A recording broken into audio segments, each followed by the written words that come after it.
Hello there, ladies and gentlemen, and welcome to another episode of CookieCast. Today on CookieCast is what was supposed to be a very quick podcast. Well, a podcast that almost didn't happen because, hey, I didn't have a lot to talk about. An hour and a half later, I was like, I should probably stop talking now because I can't imagine anybody's listening to it anymore. So strap yourselves in because there's everything. There's stuff from the week. There's games, movies, TV. There's everything. I had to cut some of it short because there was actually too much in the end. Before we start, please do consider like, share, subscribe and comment. Drop in a review you want to drop. Share the podcast around. Give it to your friends. Be like, hey, this guy never shuts up. Do you want to listen to it? Say that, just like that. Anyway, I'll shut up and let you get on with the podcast. So here we go. This is CookieCast, the Darkest Timeline podcast.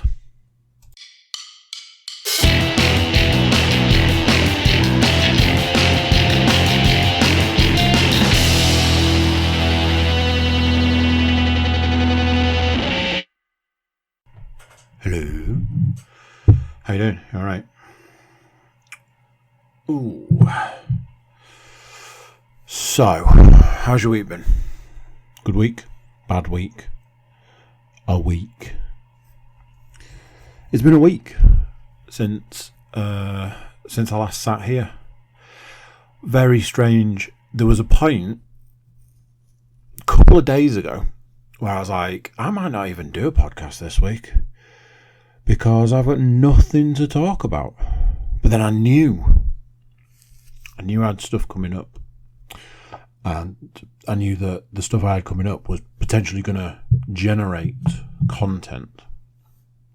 So I was a bit like, tell you what, let's see what happens. And I'll get through the weekend, see what happens. And here we are. So obviously something must have happened to generate some sort of content. And it did. Not the content that we're used to. I watched a film and I played some computer games. More about that later. So, I've been struggling with a lack of motivation. Like really struggling. I feel like there's been some kind of motivation vampire in the house. It's affecting a lot. My run gets later and later every day, which has a knock-on effect. Because I won't run. No, I won't walk the dog until I've run. It's a psychological thing. I can't really explain it other than that. It's kind of like I don't want to do a job until I've done, not a job, activity. I don't know how to describe it. I don't know what I'd call it. How to, walking the dog's like a job, more so than others some days. And going for a run is, I don't even know how to categorize it. It's not a job, but it's not. I suppose it's an activity. Let's just call it that, so we can move on swiftly. So, yeah, run's getting later and later. Dog walk gets later and later, which reduces the amount of time I have because I've still got to fit in time on the treadmill and a workout, which I've been trying to. I don't know how to categorize it. I've been trying to not necessarily slow down, but that's ultimately what it boils down to. Trying to put more emphasis into it, if that makes any sense.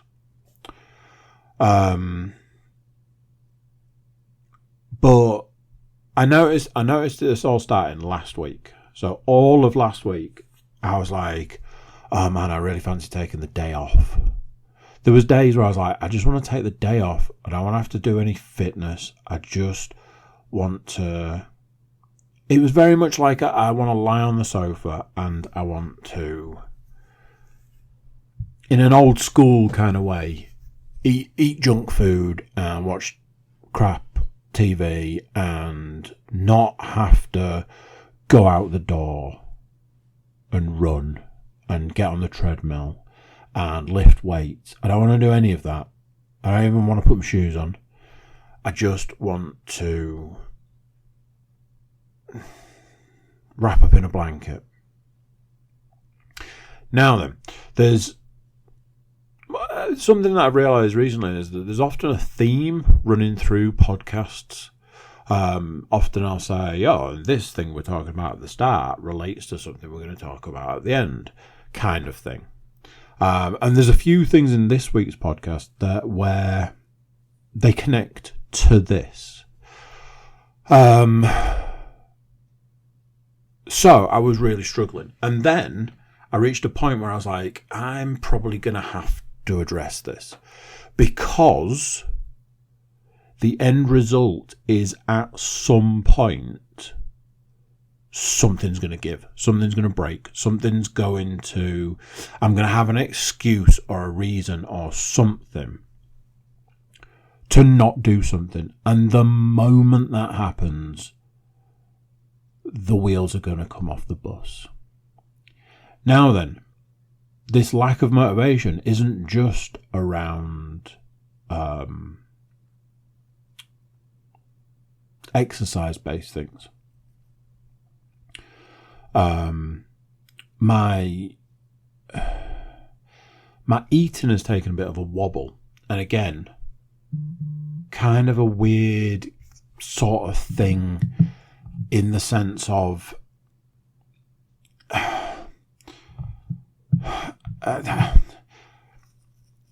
I've increased my eating at one time of the day and decreased my eating at another. What I mean by that is my breakfast has gone like insane breakfast. And it all ties together, because what I'm finding is I'm going to bed hungry.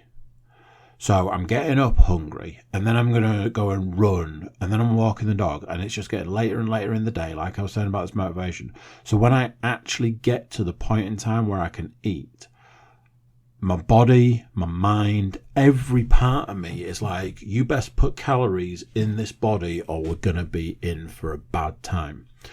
Add to that, and I'm going to be honest here, add to that what I think might be an excuse of... And the moment you stop eating, you're going to expect to be going into the gym and doing more running and lifting weights. You need calories to burn. And part of me thinks that I'm using that as an excuse. Now then, like I was saying, I've increased my eating in one area. I also said that I decreased my eating in another area. So for some reason, whatever the reason is, whatever's going on, whatever change is happening, whatever it is, I have completely stopped eating lunch. Now this could be a time thing, like I said, when you're not getting started until mid-morning and you're not eating until what's probably lunchtime, but you're eating a meal that you would class as being breakfast. There's been a shift. I think that, if I'm honest, I think there's been a bit of a body clock shift. With not being at work, with being on paternity, I fully expected that there would be a body clock shift at some point for a variety of different reasons, and I'm surprised that I managed to get this far and it take this long. So it could just be that there have been X number of changes over X number of months to result in a completely different way of doing things. But I feel like it's all come together at one point. And I'm not going to lie, it is kicking my ass.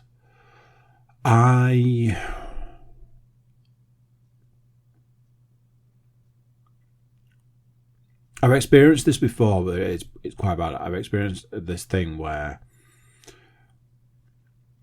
there's no there's no finish line. There's no end goal. There's no goal in sight. There is no end. Once you've committed to a certain lifestyle, once you've committed to a certain way of life, once you've committed to walking a certain path, there is no end. And there's this opposite actual effect, which is you're looking for bigger and newer and harder and faster things. And again, I'll come on to some of those things in a bit. As anybody who's been listening for certainly the last few weeks, not going to lie, going to hold my hands up, going to be completely honest. The book that I read recently, the David Goggins book, I read the book, I listened to the audio version of the book, and I finished it and then I've started it again. It's very much one of those that I feel I feel like it's something that I want to keep in my life. So I started it again.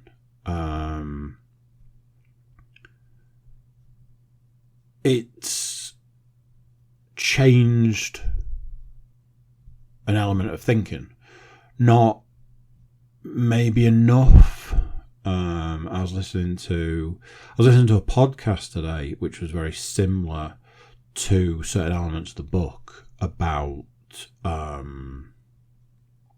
ways to go about things, ways to achieve things, ways to look at things, and like if you say I can't do something, then you've already lost. That sort of motivational type thing. So going back to what I was saying, I decided at some point that it was getting that bad that I needed to address why I was in this position. Why has the motivation just evaporated? And here's the conclusion.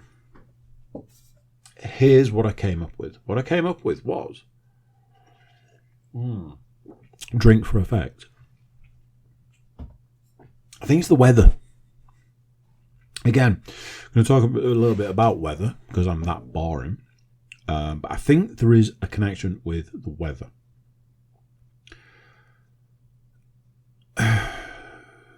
Say what you want, look at it however you want, take it however you want. Something's going on with the weather. I'm pretty sure that they will report that this is the warmest November in history. I know for a fact that there was a day in this November where it was 17 degrees. And they already said that was the warmest November day on record. So I think we can all agree that it's been warm for the time of year. It's not warm, it's warm for the time of year. Part of me thinks that I was going into November still wearing shorts. It's that kind of thing. Pretty much in the last week, the daily temperatures have been staying around that 10, 11 degree kind of area. And then it finally dipped, and we've been seeing more of like 8s and 7s. It's 2 or 3 degrees, but it makes a difference. And it's what I'm finding is I can't just be in the house. I can't just be in the house in my workout gear, wandering around, doing whatever, and then go and do something. What I'm finding is if I'm in the house and in my workout gear, I'm having to put a jumper on. And it's hard to take a jumper off. It's hard to take a jumper off and then go and exercise. It's like, well, why would I do that? Today I had to spend like 2 or 3 minutes psyching myself up to take my jumper off to go and work out. I think the food stuff is also, at times like this, I always think back to, when we were cavemen, we did, whatever. And I imagine that when we were cavemen, when we entered winter, like animals, and especially animals that hibernate, would try and bulk up going into the winter. It keeps you warm, and if you're hibernating, you need that to survive them. There is that theory that if you're living in cold, you do need more, calories, energy, whatever. So I've been starting to think that the weather has been affecting me in more than a couple of ways. Problem being is, there's not a huge amount you can do about it. And I suppose these are the harder times. And there are times when I'm like, well, I've got to look at the sense that it's just going to get colder. At some point it's going to start icing up. There's been a morning where I had to defrost the car. There's going to be those times where it's like, it's slippy out. And, what's going to happen when it snows, and, all this sort of stuff.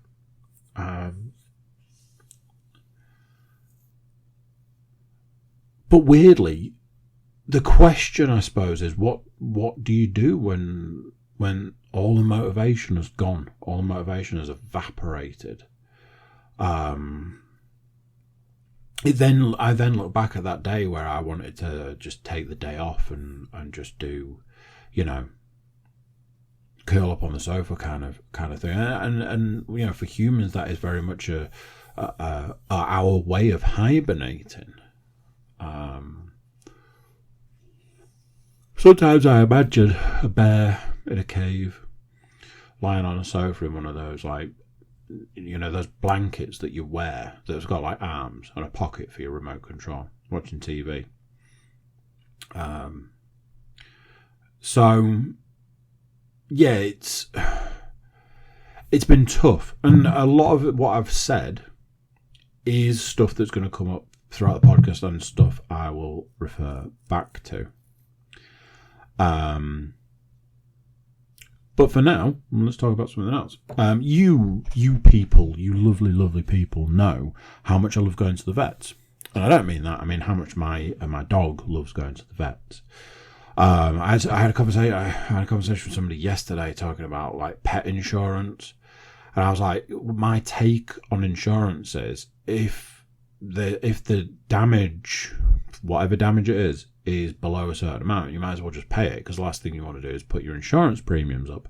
I don't even know if that works with pet insurance. I imagine it does. And part of me thinks that I maybe should have looked at claiming some money back on the insurance. But I never look at it that way. So, as we all know, the dog needed to go to the vet a bajillion times, which cost me money every time. Now, some people out there are like, yeah, of course it did. That's what having a pet is. And some people are like, oh, okay. I'm kind of in the camp of, although I agree and I accept X number of those appointments and the fact that I needed to pay for them, there was at least 2 appointments in there that they charged me for when A, they categorically told me they weren't going to, and B, they didn't do enough to warrant the 60 quid they then charged me. But hey. So, the dog's like, hey, I haven't been to the vets this week. Can we do something about that? It's like, no, because, we've solved everything that would need you to go to the vets. So the dog then said, leave it with me, and then returned with bad eyes. Like every situation that involves going to the vets, I try and ignore it as best I can until it can no longer be ignored. So initially it was like, oh, the dog's got some sleep in his eye. That is a common occurrence. No dramas. Later, it was that sleep shouldn't be that colour. And after that, it was bollocks, I'm going to have to take the dog to the freaking vets. And every time I said the dog needs to go to the vets, I just added money to it. So I was like, it's going to cost 50 quid minimum. I mean, it's going to be at least 60 quid. By the time I went to the vets, I said, the dog's going to cost £120 to go to the vets. That's how it went. So I'm moving money left, right, and centre. I'm robbing, I'm going down the back of the sofa. I'm going through all the piggy banks. I am like, I need as much money as possible because you never know what they're going to do. Now then, as I have already explained this story to somebody else, and I had to explain it in a particular way. What I am about to say is not a sexist statement. I need to get that out in front, because what I'm about to say is an ageist statement. So, how does this work? Let me demonstrate. We go to the vet. We get to the vet. We do the whole, oh good, there's another dog in the waiting room. This is going to be fun. That kind of thing. Sit down. Wait. Now, it was one of those situations we didn't have to wait long. And a man, there's the bit where you think I'm being sexist. A man, stuck his head around the door and said, my dog's name, which I always think's weird. But then at the same time, I'm like, I suppose that makes sense. And in we went. And I looked at the man vet, and I went, oh, there's a possibility that you might not charge me as much as the lady that I've been seeing because you're older. Now, what did I mean by this? Okay, so here's how I've broken it down. It's nothing to do with whether it was a man or a woman. It's to do with the age of the person. So, the lady vet that I've been seeing, she's young. And there's like an equation of like time divided by, whatever. Basically, the younger the vet, the less time they've been out of university. And the less time they've had to pay off those crippling student debts, student loans, whatever it is. The fact that they also make the choice to do 3 more years than being a doctor to become a vet, 3 more years racking up all those debts. So when you come in, it's like, hey, my dog's got something wrong. They go, okay, I need you to come in here a minimum of 3 times so that I can get my money's worth out of you, because you're made of money. You are literally a walking cash machine, and I have got debts to pay. An older vet, an older person, man or woman, told you it wasn't sexist, an older person, they've had plenty of time in their vetting world to be vetting, to be getting the cash monies, and ultimately to pay off all that debt. And all they've got is they've got the love of being a vet, and they're not going to charge you as much money. Now then, anyone who's listened to this podcast before knows what's coming. What I'm going to tell you is that in actual fact, the vet charged me an astronomical amount of money and did very little. Incorrect.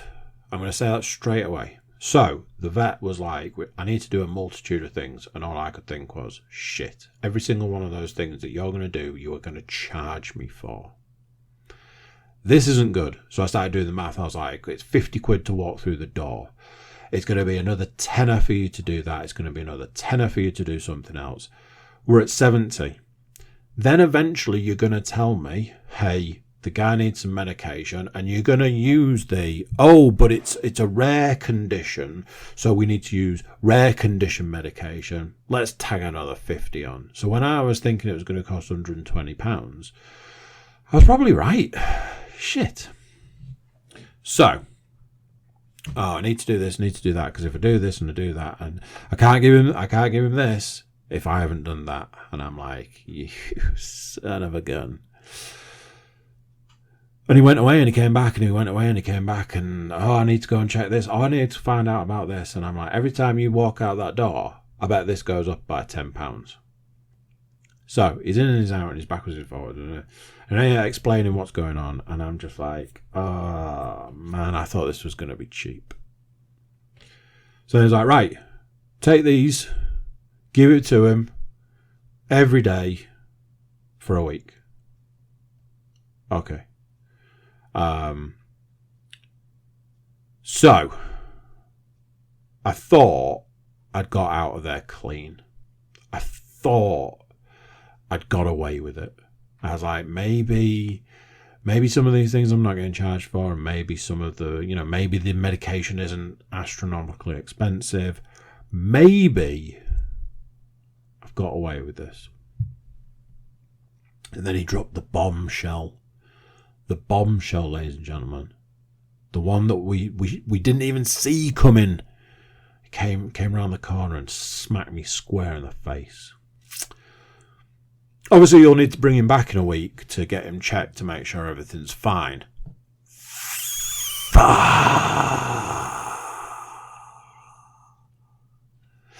Because this is the new trick. This is the new way of doing things. Something I've noticed from literally the first time that I had to take the dog to the vet compared to now, because obviously been taking the cats to the vets for ages. So what the vets have started doing is zeroing in on something. Your animal has a problem. I'm a vet, I can tell you that. You're a lowly not a vet person. You don't know from Adam whether I'm telling you the truth. I'm going to tell you need to do something, but I'm also going to tell you that you need to come back, because it's going to cost you £50 to walk through the door every single time. And the second £50 is free.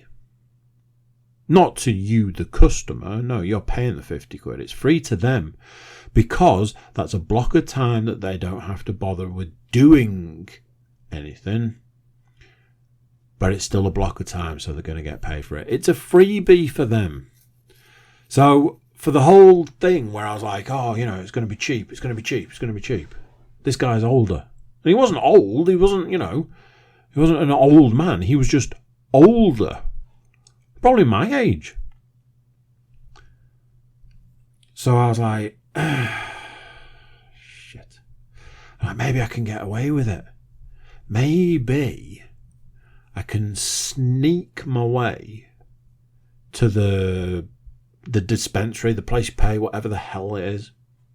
And I can just be like, I've had an appointment. I need to pay for some medication. See you guys later. No, it was like he was like dive bombing. It was like he was crop dusting. He literally walked past and was like, it's the medication. And he needs to come back in a week. And I was like, you son of a bitch. So they were like, he needs to come back, does he? Yeah, it's just to check him. Don't book any appointments. Just, somebody just needs to look at him. You're not going to charge me to look at him, are you? They're absolutely going to charge me to look at him. So, on one hand, and I said this at the time, on one hand, I kind of skirted the astronomical price that I thought it was going to be. On the other hand, they're still going to get that other £50 out of me. Because when I go back, all they have to do is say, yes, I'll just do that. The moment they have to do something, I learnt this the hard way, the moment they have to do something, it's going to be £50. So all they have to say is, I'll just do this, just to make sure. That's £50. I'll be £50 lighter.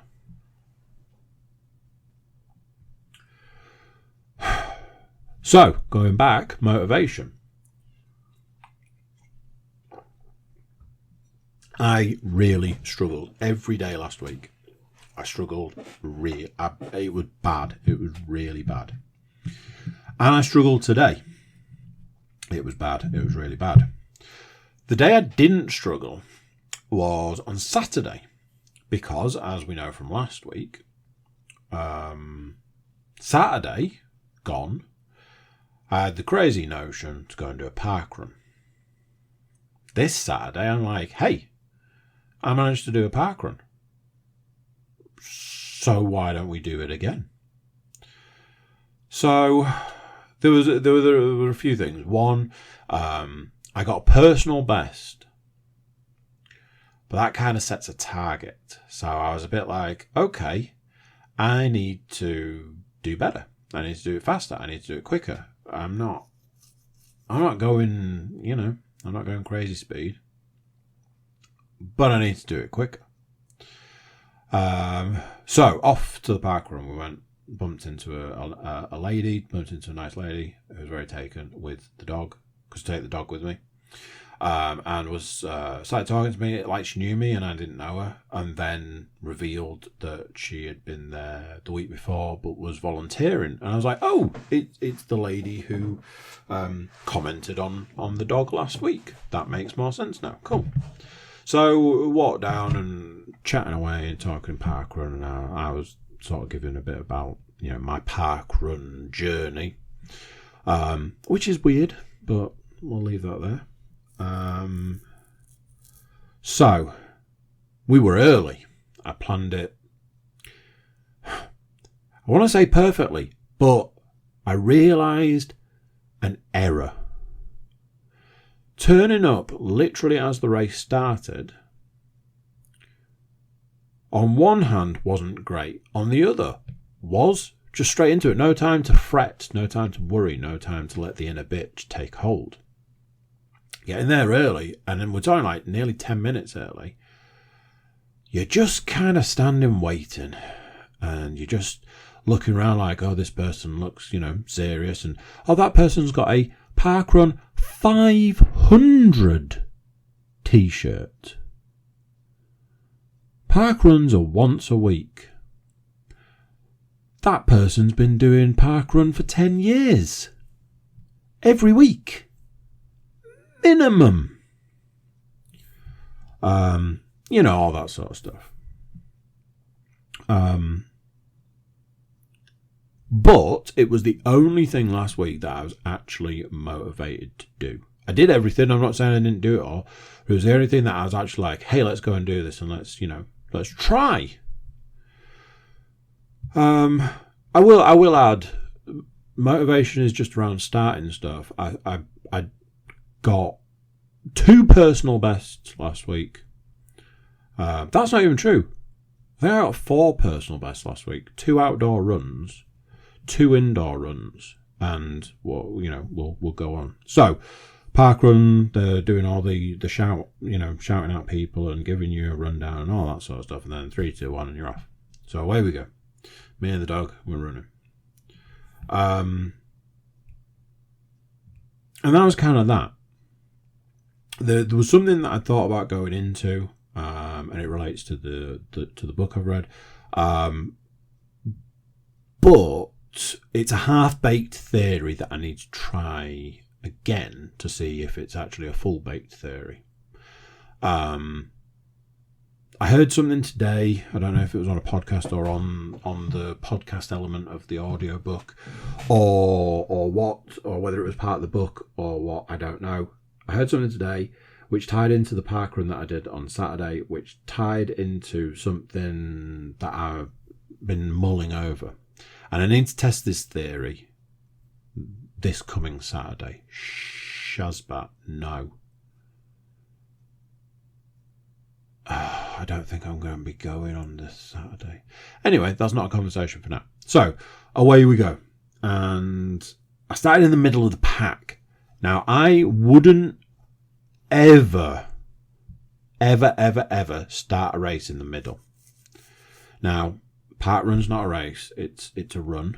Gotta go with the brand.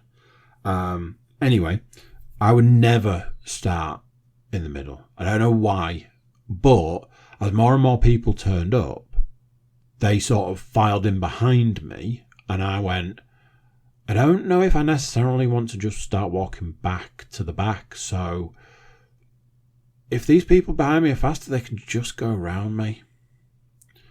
Away we go. As I said last week, I'm not a huge fan of this park run. The people who are at this park run are not as nice as people at the other park run. I think I covered that last time. I really don't understand the cutting you up and coming in close thing. If you're going around somebody, go round them. Don't try and take them down. And there was a woman who decided to start. People were passing her, but she decided to start crossing out onto the other side, which made her just essentially an obstacle. There are some very strange mentalities. What I will say is this: a guy passed me that close that he breathed into my mouth. And you know that kind of morning breath of someone who's sick, who didn't brush their teeth that morning? It was that. Directly into my mouth. Just want that to settle in. So, I know what you're asking, the big question, did you do it any better? Yes, another personal best from the park run. I'm not jumping up and down, I'm not dancing with joy. It was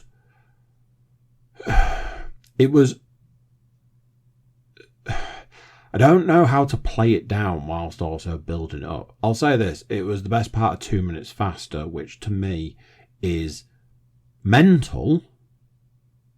I shouldn't be shaving 2 minutes off something like this. I don't know how I've achieved it, other than, as I said before, 4 personal bests earlier in the week, 2 outdoor runs, 2 indoor runs, and this half-baked theory that I've got going on. So, now, the question I've got is, if I shaved X amount of time off when I went and did one 2 weeks ago, and then I shaved some time off the next one, does that mean that I now have to shave time off the next one I do? And if it's 2 minutes, let's say, just picking a number at random, that would put me into a different time category. So, what's that all about? Kind of thing.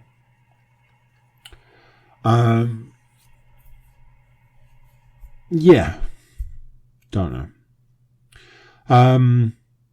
Coming back to a thing about the weather and coming back to something I've spoken about previously. A little while ago, it was probably a few months ago, I get a feeling it was more towards the beginning of the year. It's more than a few months ago. I talked at length, you know me, talking at length. I was struggling with the wind, not wind. We had some really stormy times. The kind of, it's windy outside and the sort that shakes the house kind of thing. And I found after a while I was really struggling with it. It was really difficult for me to deal with. I couldn't work out why, and it just seemed relentless. And it was just like, I think it was a lot to do with being quite repetitive, and I was having a hard time, and it was because of the wind. So there's that. This time round, I've been having a hard time. I've been dealing with the rain. Now then, one of those things, rain is different because it affects you in a different way. The wind was only really affecting me when I was in the house. Obviously, rain-wise, it affects you when you're out of the house. And we have had some of the most torrential rain I've ever experienced. Speaking of going to the vets, when we came out of the vets, a downpour like you have never seen before. I said to somebody else, I got caught in torrential rain, and their response was, "Oh, on Thursday, it was that kind of rain. The rain that you know what day it happened. That kind." There was a point where I said to the dog, "Hey, did you think that you were going to go out for a walk today and it was going to be dry? Well, guess what? The heavens have just opened up and it is absolutely tanking it down." And that's what I'm getting at. I was struggling with the rain because it was every single time I went out the door. And there'd be days where it wouldn't rain between the hours of like 11 and 4. But up to 11 it was torrential rain, and after 4 it was torrential rain. Anybody want to guess what time I'm going out of the house these days? It was, every time I went to run, it was pouring with rain. I'd get back, I'd take the dog for a walk, pouring rain. I'd get back, it would stop. Come the time it's time to take the dog for a walk, yeah, absolutely chucking it down. I couldn't possibly hope to get my running shoes dry. So every single run involved getting home, taking my shoes off, taking my socks off. Couldn't dry, like hoodies, hats were constantly on the radiator. My running top, I got to the point where I started using my waterproof jacket. My waterproof jacket is amazing. It is waterproof. However, it does this thing that is ingenious. All the water just runs off it. It runs off the bottom. So essentially what it does is it takes all the water that's hitting your top half and pours it into your bottom half. So if you're wearing a pair of jeans like I am, pretty much always, water is just soaking into your jeans for the entire time you're out. Well, barring the rain that is already getting you wet. It was every single time I stepped out the door. My running shoes were wet. My normal trainers were wet. I had jeans on rotation. I had workout tops on rotation. I had hoodies on rotation. I had jacket that was either drying or about to get wet. It was non-stop. And I know, I get it, hey, guess what? It rains and sometimes you're going to get wet. But what I'll say is this. Think about every single time that you need it to not rain, and it rains. You get up one morning, you need to be at work early, and the last thing you need, what you don't realise the night before, but the last thing you need is for it to be raining because, hey, you drive to work, so that means the roads are going to be that bit busier. Or you cycle to work, so that means that when you get to work, your clothes are going to be wet. Or you walk to work and you don't have an umbrella. Or it's windy and rainy, so an umbrella is not going to help you. That one day where you could just do without it, but you don't realise it until it's happening.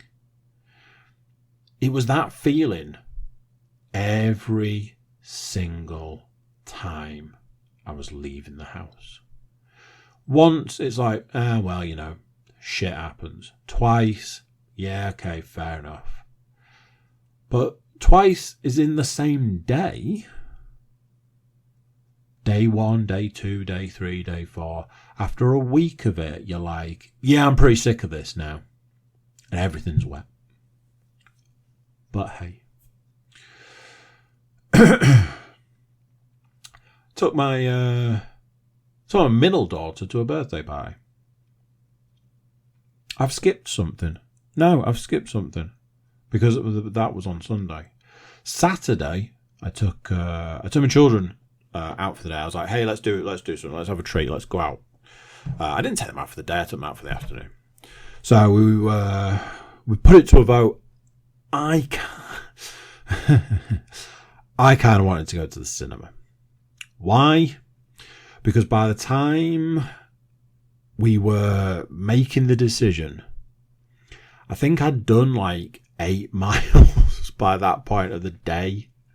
And I was like, yeah, sit down sounds really good right about now. However, the 3 older children could not agree on a film, which is a common theme at the moment. And I said on Sunday, we are going to start running into a problem because my children are starting to not be able to agree on stuff. And my eldest, bless her, how's the best way to put this? My eldest really likes getting her own way, and can make that happen with her younger siblings. I've told her that she needs to give up all hopes of being a space vet, an astronaut vet, whatever it was, and just become a solicitor. Anyway, they couldn't agree on a film. My eldest wanted to see a film, and I was like, that's all well and good, darling, but A, the other 2 aren't going to want to see it, and B, it'll come on a streaming service in 4 weeks, it says. Even though it's at the cinema now, it's going to be free for us to stream in 4 weeks. One of my daughters wanted to go and see another film, and I was like, it's a Disney film. I can't take you to the cinema to see a Disney film because we have Disney Plus, and it'll be on Disney Plus in a matter of minutes. The one I wanted them to go and see it wasn't even one of those for me. I thought they would enjoy it, and it wasn't one that we were going to get almost immediately for free in a few weeks. My youngest was all down with this. That's the one she wanted to see. Great. But the other 2 couldn't, between the 3 of them, they couldn't agree. So my eldest then starts with, I've got a suggestion, and fires off, how about we go bowling? So I said, okay, that's a fair enough, What about your sisters? Is that something they want to do? Yes, it is. Okay, let's go and do that. So we went. And between us, we worked out that there is no such thing as the correct amount of bowling. So we had this conversation. The conversation goes like this. 2 games of bowling's too much. And I said, I know it is. My youngest daughter told me 4 goes before the end that she didn't want to do it anymore. I was like, I know, but you've still got 4 goes left. She also told me that she was too thirsty to be able to bowl anymore. That is a separate story, which I'll come to in a bit. So I said, I know that 2 games of bowling is too much, but I also know something else. 1 game of bowling isn't enough. Because if we came and did 1 game of bowling, all of you are going to say the same thing. I want to do more bowling. Because you don't realise that you don't actually want to do a full game's worth, you want to do half game's worth. So then we got into the conversation about how a game and a half is the ultimate amount of bowling, but how to achieve that with a bowling alley, and there was this thing about unlimited bowling and all of this. And we got into this conversation. So it was a double-edged sword, you kind of have to expect it. So, I have this thing. If you come to me and you say, hey, what's for tea? And it's like, oh, I don't know, what do you want for tea? And if you then say, well, do you know something? I like the food here, and it'd be really nice if we could have tea here. my answer's probably going to be, well, I'll double check, but I think that's probably fine. If you go around the houses, I tell you something, I am starving. Yeah? Hungry, are you? I wonder what could possibly be done about that. What do you want for tea today? Pizza. Okay, well that's fine, but you don't like pizza. You don't eat pizza when it's given to you, and it causes problems because ultimately you've been given pizza and you don't eat it. Oh, yeah. I tell you what, though. There is one place, there is only one place on the face of the earth where I actually like the pizza and would eat it. Really? Where could that possibly be? It's here. No. You're joking. You're kidding me. The coincidence that you told me half an hour ago that you were hungry, and it just so happens that the only place that you will actually eat pizza is here.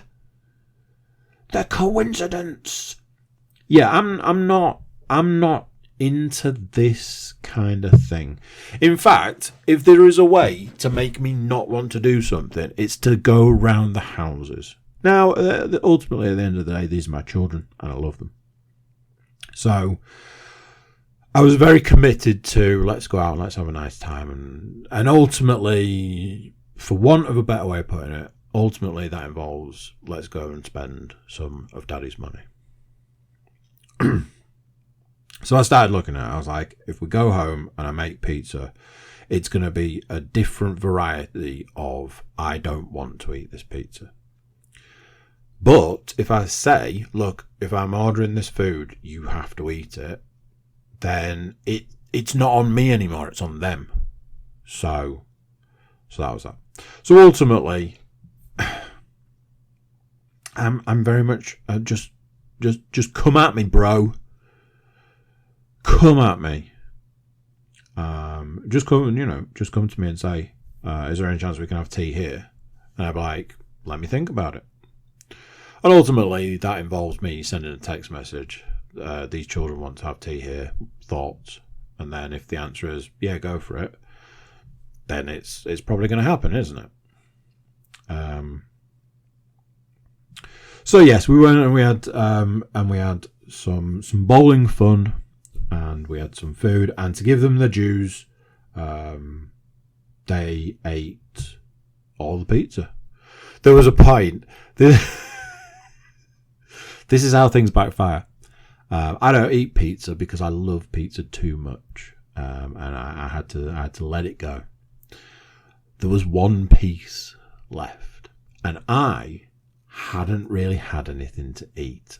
So you put one and one together, and you make a beautiful number two. Wait, that doesn't sound right. I was like, there's one piece of pizza. These guys don't want any more pizza. There's one piece. I haven't eaten today. I could eat the one piece of pizza and it would be okay. Everything would be fine. And I said, do you want this piece of pizza? No, I don't want the pizza. Do you want the pizza? No, I don't want the pizza. And I'm like, yes, finally, because I know for a fact that my other daughter has already said, I don't want any more food. So I said to her, do you want the last piece of pizza? And she went, yeah, I'll have it. And I was like, you said you didn't want any more food. But like a good parent, I gave it to her. And she ate it. So, no dramas. No dramas. Took my daughter to a birthday party. Coming back to what I was saying. Took my daughter to a birthday party yesterday. Another one? I hear you say, yes, another one. It's okay, because I'll be doing the same again this week. That's a different story. Took my daughter to a birthday party.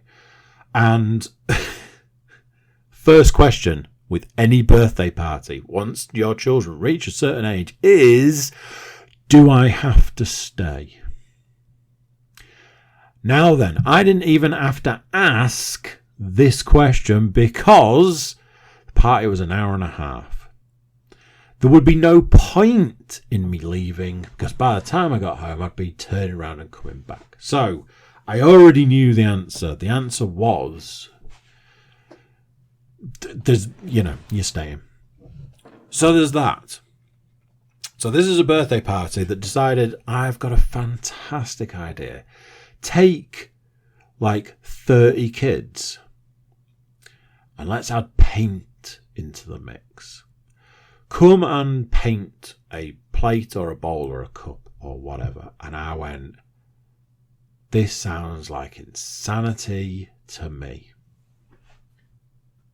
Now then, they got all the kids sat down and apparently everybody had picked a plate or a bowl or a cup beforehand, which I didn't know.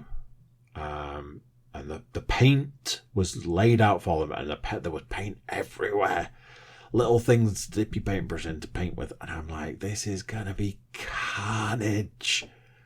Absolute carnage. Do you know something? I've never seen anything like it.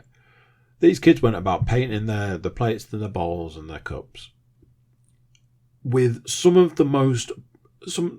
insane amount of precision. They were producing works of art. They were producing I don't want to be that guy, but I am gonna be. My daughter painted the cup, and I'm like, darling, that cup is amazing. Part of me was a bit like, is it too cheeky to ask if I could have it? I was like, can you say to your child, where did you learn to paint a cup? It was a level of artistry that I was just blown away. I'm like, that cup's really good. When she was doing it, I was like, you're doing really well there. I'm not trying to say that I expected less. I was like, wow, you're doing a good job. And then I was like, the more she did it, I was like, you're using some real precision there, darling. And the more she did it, I was like, it looks really good. And yes, part of me did want to ask if I could have it. So that was that. And they did the painting. And there was no disaster. And I was like, how? Then it was time for food. Like, okay, here's where the disaster comes. Because as well as pizza and there was things of fruit and stuff, there was a lot of Asian food. So there was prawn crackers, seaweed. There was I don't even know what they were. I don't even know how to describe them, what to call them. Those biscuit rolls, the ones that look like straws. There was stuff like that, all this sort of stuff. The one thing that I was like, why today of all days? Because it was a Sunday and I don't eat on a Sunday. They had bao buns and I'm like, I really want a bao bun. One of the parents was like, oh, it's a bao bun, and look what's inside. It's got the red bean paste in, and I'm like, oh my god, that looks amazing. I love bao. I'm like, I really want a bao bun. So they did the food, and towards the back end of the food, they did it's time to do the cake. Everybody sing. Everybody sang. The cake looked amazing. Definitely a professional job of the cake. So they did the cake, and then the food was done. And the children, in between each of these things, the children had a very short opportunity to play. There was a load of balloons and stuff. So they played again. They did tattoos, transfer tattoos. And every child got a chance to have a tattoo or multiple tattoos in actual by the time they're done with that. And they'd done it and it was done. And then they were handing out, next thing they were handing out not party bags, but what was essentially like a pencil case that was filled with sweets and things, not sweets though. It was like little biscuity things, and then like activity things like a little helicopter thing. And then here's a piece of cake and you can go.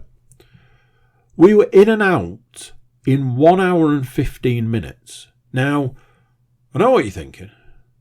Why did you make a child leave the party early? I didn't. Everybody just started leaving. And I didn't want to be the party was an hour and a half, so let's stay. Everybody was leaving, so I was like, I think we should go. One of my biggest issues was that there was a situation with a present that I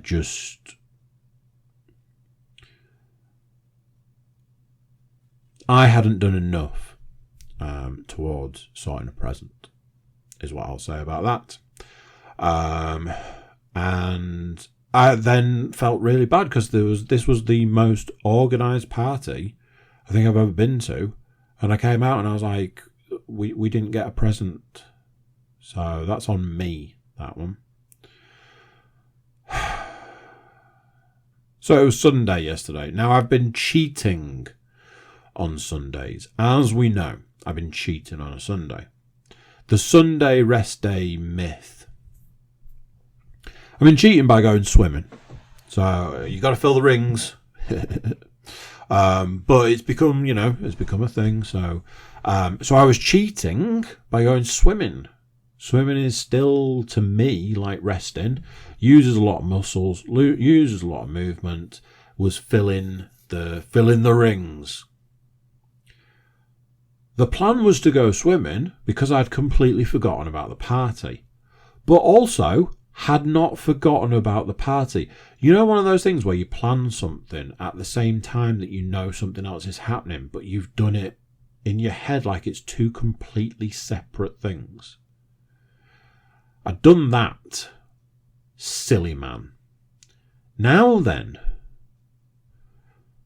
this meant no swimming. And immediately I knew that was going to be a problem. That was going to be a big problem. But fingers crossed, we could say. So I had a really long dog walk, then the party, then family yoga time, keeping up with the yoga. It's good. Some things, touch wood, something I feel like I might be getting a little bit better at. Other things, not so much. We did family yoga. Then, for one reason or another, there was this thing about trying to start to do Christmas activities. So they all watched the Christmas movie. I refer back to the statement about how my eldest daughter loves to convince her siblings to do what she wants to do. So yes, no surprises. They ended up watching what my eldest wanted to watch. But then I was like, yeah, it does mean when you next sit down to watch a movie, you have to watch what they want to watch. So, yeah, come end of the day, I look at the watch, and the watch has got bad news for me. And the bad news is 500 calories. Now then, it's still a rest day, so I am in the camp of I'm not running. But what I'm prepared to do is this. I'm prepared to put a film on the TV, get on the treadmill, and walk 500 calories. Now, I will admit, didn't think it was going to take as long as it did. It took the best part of an hour. Now, I should have known this because I've been in this situation before and I had to do an hour on the treadmill. But it took me an hour to do 500 calories. I completed the day, I achieved the day, I ruled the day. But it's such a monumental kick in the balls when you get to the end of a Sunday, when you should be, sitting down and relaxing, to be told, hey, get yourself 500 calories before you do that. it's annoying because I don't know what to do about it. Like I say, the swimming's been working real nice because I get those calories, the move calories. However, if I don't go swimming, I am fucked. Last thing, do you remember I said that when I was talking about the motivation, I was saying that one of the things that has been affected quite badly is that my eating's changed again. Last week I considered that certainly at the start of the week, moving through to the middle of the week, I was going a little bit off the rails as far as eating was concerned. When I looked at it further into the week, I was like, well, it probably evens out because I've cut out a meal. So it's kind of the equivalent of eating. It's like doing brunch and just doing a big brunch. So that was how I kind of tried to resign myself. Moving towards the back end of the week, Saturday is always a weird one. Like I said, when we went out on Saturday, I hadn't really eaten, but then I've got a cheat meal coming in the evening. So, swings and roundabouts. Sunday I don't eat all day, and then I have my tea. So, Monday morning weigh-in went a little something like this. I was hopeful, if I'm honest. I had a weird feeling. I had everything crossed that when I stepped on the scales, weirdly, I wanted over 2 pounds, which is not realistic for me anymore. But that's what I was going for. I wanted over 2 pounds, and I wanted to drop into a different weight category. And what I mean by that is dropping into a different stone. That's what I wanted. That's what I was really hoping for. I had everything crossed, and I was just willing it to happen. I just really wanted it to happen. Then there was the part of me that decided to remind myself how bad the week had gone, certainly earlier in the week.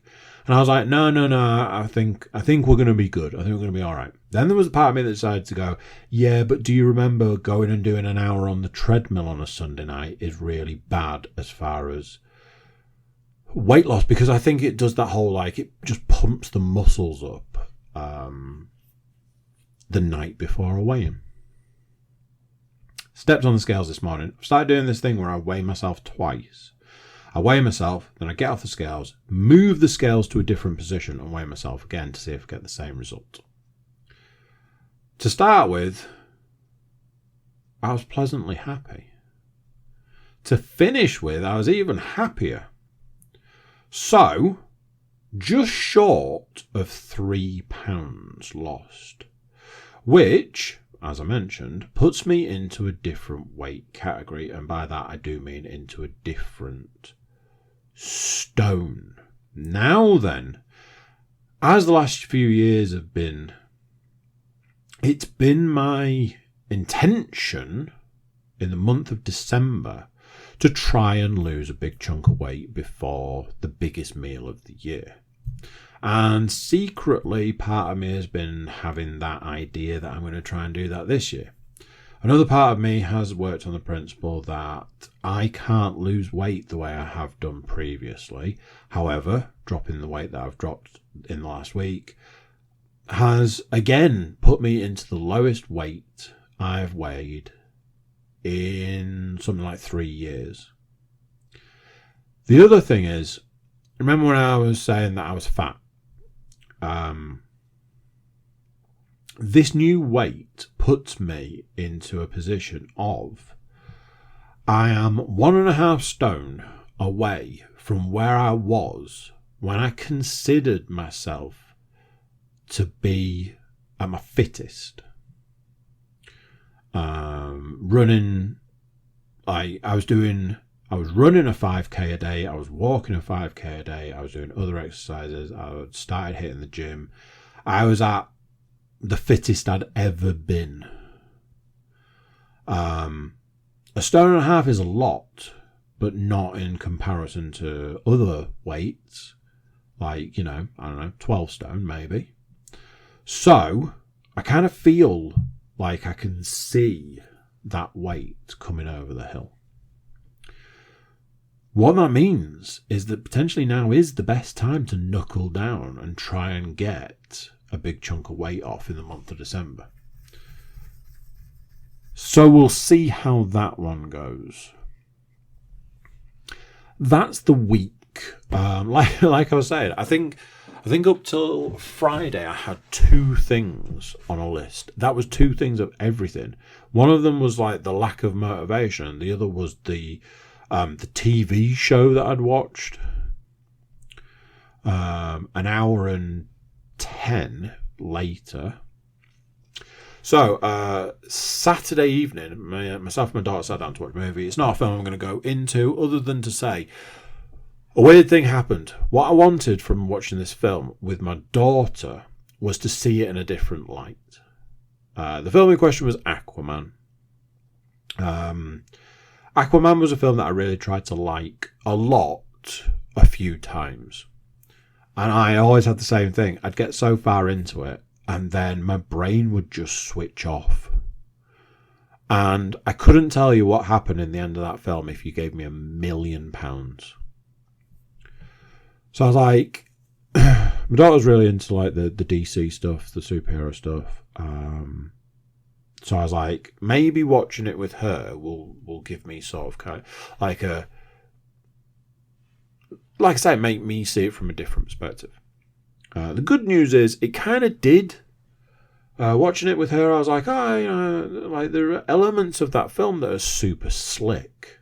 There are also elements that are really difficult to watch. Obviously, it's got Amber Turd in, which is just stomach churning to have to be a part of watching. I'd kind of put off the whole Aquaman thing because of that whole.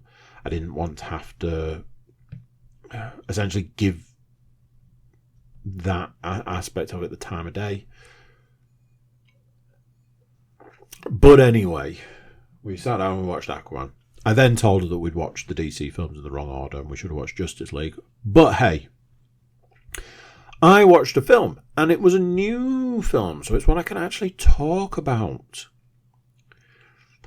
A while ago I saw a trailer for a film and I thought it was a spoof. I thought it was a joke. I thought somebody was doing a wind-up. I was like, that's not a real film.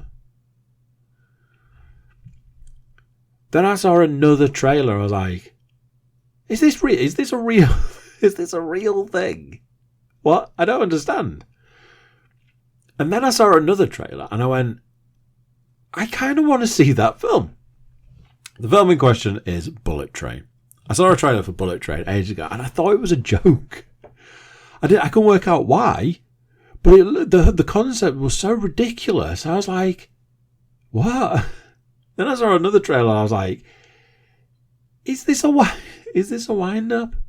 And then I saw like what was like more of a proper trailer, a bit more storytelling. I was like, okay, so it's real. And it looks kind of good. And then the more I saw about it, I was like, I think I need to see this film. I'd seen something that we've had Black Friday, Cyber Monday, give us money, whatever. And I saw a thing that was saying that you could get certain films for cheap. Digitally. I do like a digital movie, takes less space. So, I had a look, wouldn't you know it, Bullet Train's there for like £9 digital. The same day, I got a message from a lifelong friend who was like, hey, I watched an amazing film last night. I was like, okay, what was it? And they were like, Bullet Train. It's like, do you know what? I'm going to watch that tonight. I ended up not watching it Saturday night. I ended up watching it last night. I put the first hour of it on while I was on the treadmill. Man, great film. Great film. I will say this very, very quickly. Couple of things in it are a bit like, oh, come on. But the rest of it makes up for it. Great film. Well written. Super slick. Some of the characters are fantastic. The character of Tangerine is brilliant. And although the character of Lemon starts out annoying, becomes brilliant by the end. I can't ruin anything about certain aspects, but one part of the film has to have been set up years ago, which I was just like, oh, well done. Brad Pitt is great in it. He's very good. It's just the thing I like the most these days is when something is super slick. And I experienced it watching the first third of Aquaman. I was like, this film's really well put together at the start. Bullet Train is like that all the way through. It's just that action comedy that works, and the story is just twists and turns and ups and downs. There was a point where I was like, I've worked it out. I know exactly what's going on here, because they had an actress playing a small role. I was like, you don't have an actress that's known playing a small role. No. And then I got to the end and went, oh, it was completely different to what I thought. I had worked it out. I worked some of it out. I hadn't worked it. There's so many twists and turns, but that's the whole point to it. Very, very good film. I am very much in the camp of I can't wait to watch it again. I'm glad I bought it rather than renting it, because then I can just put it on again. Nearly put it on today when I got on the treadmill. Very, very enjoyable film. TV show wise, here we go. This is one you'll like. I watched episode 6 and episode 7 of The Old Man, and I was like, oh, this is getting good. Oh, it's really good. Oh, it's been good. There's one episode left, because I know for a fact that in series 1 there's 8 episodes. And I believe that they were already talking about second series. I was kind of wondering if things were going to get wrapped up, and it didn't. For one of a better way of putting it, it didn't get wrapped up, and I was like, oh man, okay, they've got a lot to do in the last episode, so let's get it on. Where's the last episode? I was like, what? Why are there only 7 episodes out? I must have started watching this like with enough time after it started that all the episodes should be out by now. What's going on? So I was like, I'll just do a quick Google, and I'll just, when's the next episode of The Old Man out? When is it? To then be informed, there isn't another episode. The series 1, is only 7 episodes. And I was like, you flipping what, mate? We're not even in cliffhanger territory here. We are talking imagine watching any series you've ever watched, getting halfway through and then being like, right, there you go, that's the end of the series. It's one of the most baffling things. If it was a situation where they'd already filmed and were set to release series 2 almost immediately, I could understand it. That is the only way I'm going to be able to understand it. It was bonkers. It's like when you watch something that ends before getting a final series. When I was saying about like My Name Is Earl, and that ended and didn't get any more, I was like, this is insane. So if you haven't watched The Old Man yet, this is not necessarily a spoiler, it's just like a fact. The series ends really, really abruptly. Just be aware of that aspect. That's all I'm going to say. Computer games wise, I finished God of War. I finished God of War Ragnarok.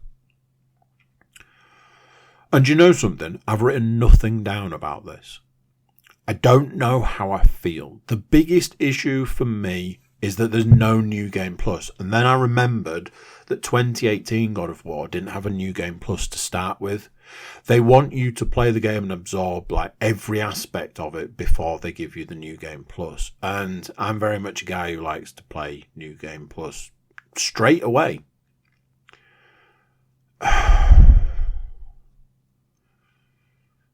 I don't know how I feel about the end. I don't know how I feel about the game. I haven't written anything down because I felt a bit deflated by the time I finished it. It certainly wasn't the game I wanted. It wasn't the game I expected. That's not necessarily a bad thing. As I played through it, it got better. I'm sure it will win a lot of awards. I saw a thing today that said it's the fastest selling PlayStation exclusive in history. Shocking, that one.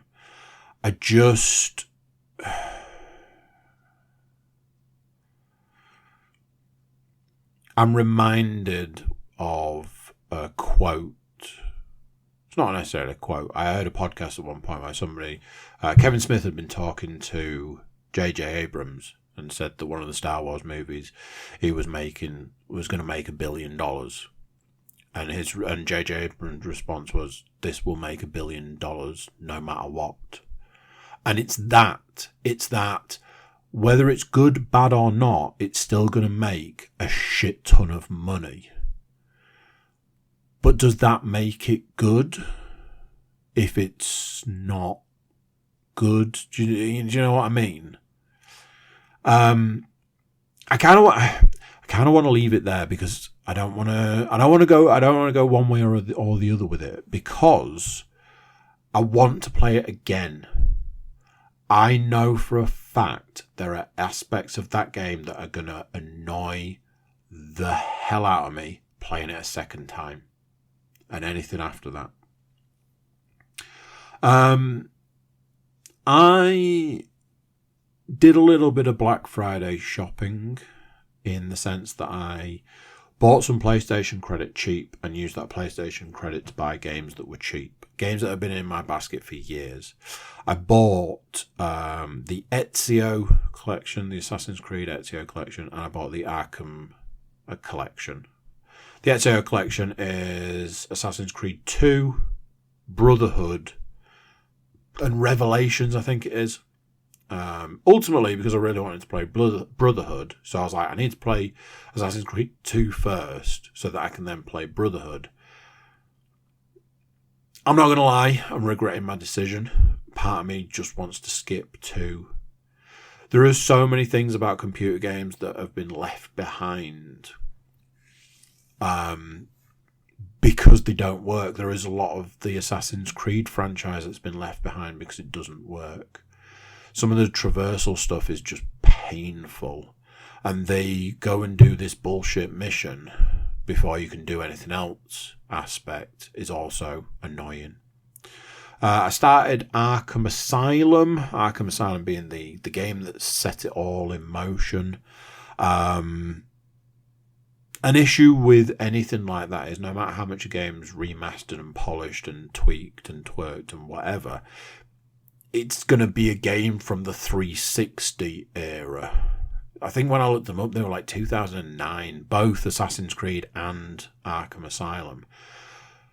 No matter how much you do to these games, they're going to feel like games from that era. So it's kind of difficult. I've been playing Arkham Knight separately, so I actually stopped playing Arkham Knight and worked on the principle that I'll play through the other two and then go back to Arkham Knight.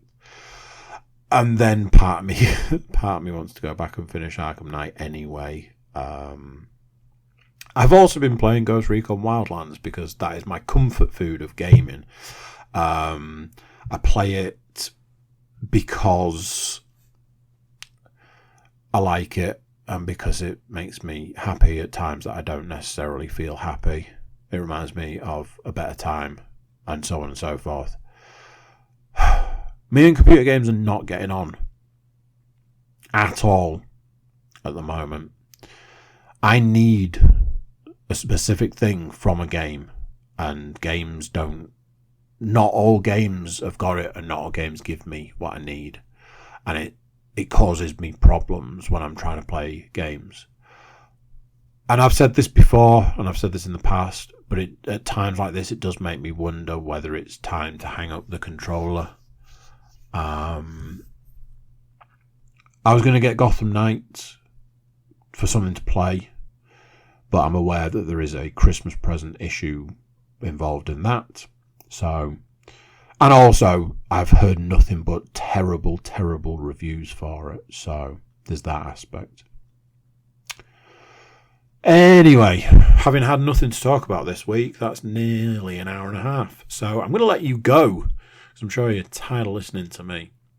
Cheers for tuning in, and I'll catch you next time. So there we go. And as I like to say recently, a bumper edition of the podcast. When will it ever stop? One of these days I'm going to do like a 10-minute podcast where I'm like, nothing happened this week. What have you been up to? Anyway, before you go, please do consider like, share, subscribe and comment. Drop in any reviews you want to drop. Go to the website, thecookiecast.com. There you can check out social media links, email button, email me and tell me how much you actually listen to. Try that. Anyway, who knows? That's it for this one. Till next time, I'm going to say bye, and I'll see you then. This is a Cookie Cast production.